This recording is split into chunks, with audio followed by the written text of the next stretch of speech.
So over here you can see that I have an image, and let's say I want to go around and crop this content out right here. But I want to go around and get some content over here on the top. Let me just go around onto free size right here, and let's say I want a bit more of the mountains right here, just like this.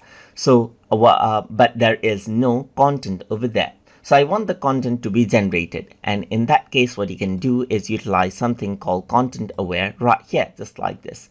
Press the check mark button right here, and then it simply generates out a bit of the content, as you can see right here. So if I were to go around over here, then you can see that there's the crop right here. So let's just go around onto crop right here, just like this, onto crop. Let me just pull this out a bit right here, enable content aware right here, just like this, and press the check mark right here. Then it generates out some of the mountains, as you can see right here, just like this.